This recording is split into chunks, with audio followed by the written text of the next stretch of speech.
Hello YouTubers, Alaska Prepper here. Well, ladies and gentlemen, we have a bunch of news to go over today.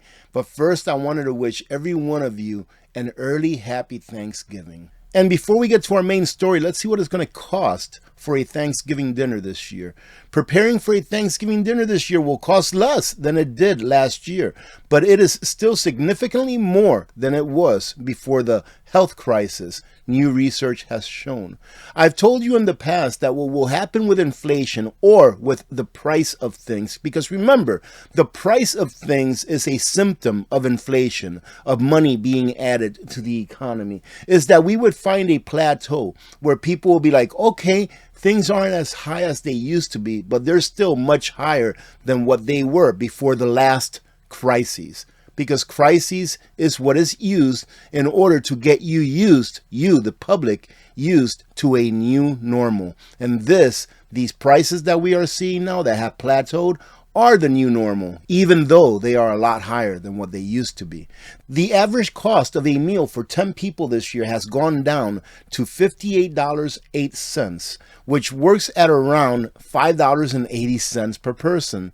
This marks a 5% drop from the figure reported in 2023, which was 4.5% lower than in 2022, the year that saw a record high cost of around $65.05, according to the latest survey by the American Farm Bureau Federation. Now, that may not sound like a lot, $65.05 versus $58 and such, but ladies and gentlemen, when we talk about percentages, we're talking about more than 10% altogether, but it works both ways, going up and going down.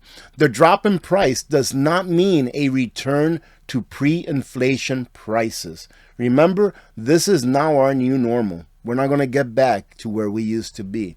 While the cost of a Thanksgiving meal in 2024 is still 19% higher than it was in 2019, the year before the onset of the health crisis, the survey found.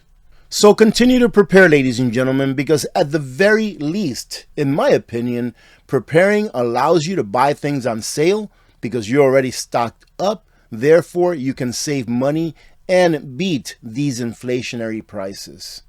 Now, this is something that in my heart, ladies and gentlemen, I feel will not come to be. And the reason for that is because I believe in a higher power. And I just don't think that we are going to be allowed to destroy humanity via a nuclear war anytime soon. And I truly hope that I am 100% right about this. However, others are warning that due to the circumstances between Russia and Ukraine and between Russia and NATO, that everything is being geared up to initiate World War III. Now, anyone can think what they want to think. I have my own theory, and my theory is that everything runs on energy. And the way that you store up energy for later use is through the use of money. And the money that we are made to use worldwide, pretty much, is a form of fiat currency, which is not real money. And a system that is run via fiat currency will eventually implode on itself because you cannot run a credit-based economy forever. Eventually, mathematics and physics will catch up. Well, this fiat currency's reign is almost over. And how is it that the powers that be keep control over us, the serfs, the taxpayers? They create a crisis, and then they say, hey, we're going to go ahead and take care of it. We're going to stop the suffering, but you have to agree to this. In a recent interview with Mike Adams, the health ranger, Mr. Quayle noted that the Ukraine president made the mistake of launching a long-range missile into Russia, and I believe you've probably all heard about this. When I heard about this, I was like, what are they doing up here in Washington, authorizing these people in Ukraine to go deep into Russia? Moreover, Mr. Quayle noted that the outgoing U.S. president has given Ukraine the order to launch a preemptive attack on Moscow with the advice of former U.S. President Barack Obama. And these are the super long-range missiles that allow Ukraine to fire deep into Russia, really about 100 kilometers or so, if that's considered deep. And the point is that previous to this, Russia's top leader had said that if the West grants this permission, that the permission alone will be considered an act of war by the US and NATO. So essentially, we are now in a state of war, according to Russia. A state of war between Russia and NATO that exists as of right now. And Russia won't be bluffing when it decides to use nukes. And ladies and gentlemen, I believe that this poking of the bear is being done intentionally for what I previously stated, that the system is about to go down and they have nothing that they can do to keep the system running. So what do? They use propaganda, they use fear most of all, and then they use FFs, false flags, in order to make sure that the population is scared enough to comply with their orders. Don't allow them to do that. At the very minimum, get as prepared as you possibly can so that you can exercise your no muscle. And the next thing that they come out with to try to scare the heck out of you, you can just say, no thank you, I'm good to go.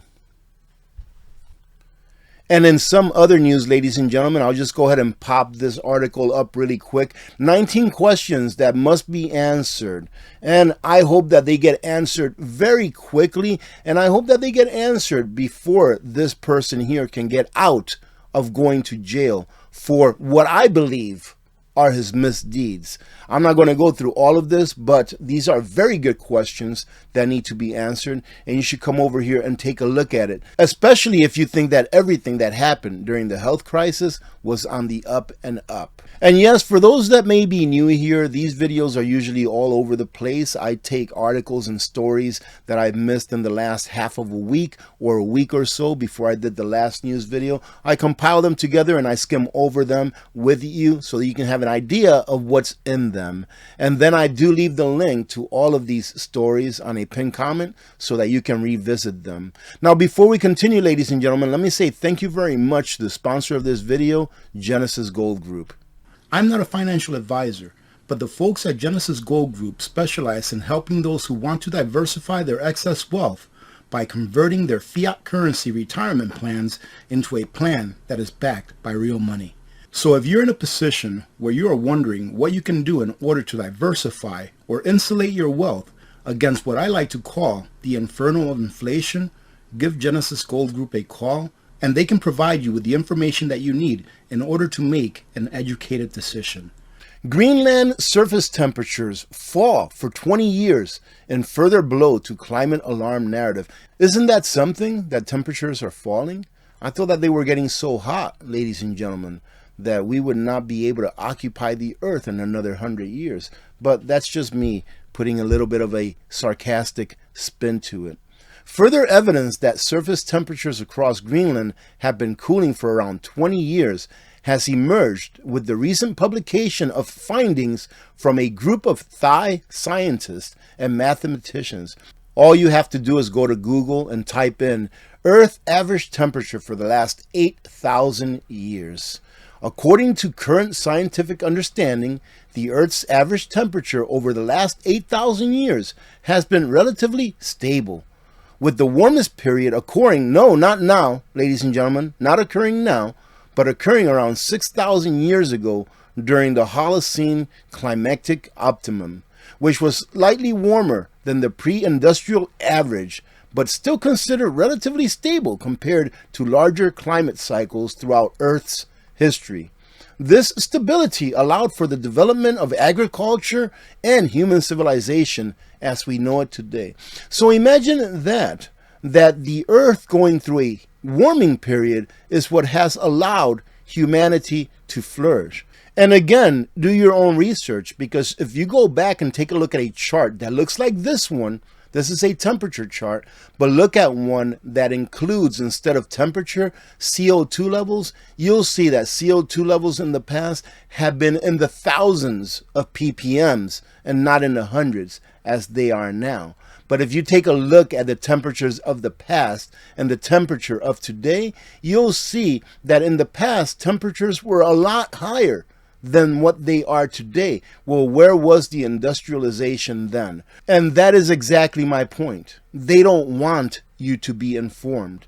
Go do a little bit of your own research, especially if you are a skeptic about what they're telling you that is the reason for the planet warming. When, as you can see right here, it's really not warming. At a geological level, we are cooling, ladies and gentlemen, not warming. And to finish it off, ladies and gentlemen, we'll talk real quick about how New York Times and Bloomberg are said to have buried a study showing that DEI makes people hostile. Corporate media outlets have buried and downplayed or otherwise shelved a study which reveals that diversity, equity, and inclusion, known as DEI policies, cause people to become hostile, essentially seeing racism where none ever existed.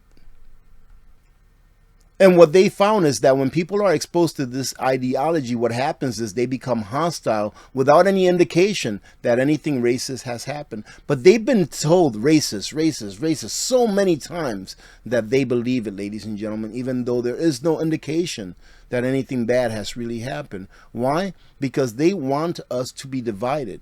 And one of the best ways for us to be divided is to go ahead and say, hey, look at how different you all are. You're not supposed to like each other. You're not supposed to love each other, when in fact, we're all brothers and sisters. And on this tweet, it says, what's worse, the participants who read the DEI passages also wanted to punish the offenders, who, I'll remind you, literally did nothing racially biased. They were more likely to want to harm people who did nothing due to their own imaginations. These findings were so shocking and forceful that the authors immediately sought to replicate them. They gathered a nearly 3 times larger sample and found the same results. And they finish it off by saying that the implications of these findings cannot be downplayed.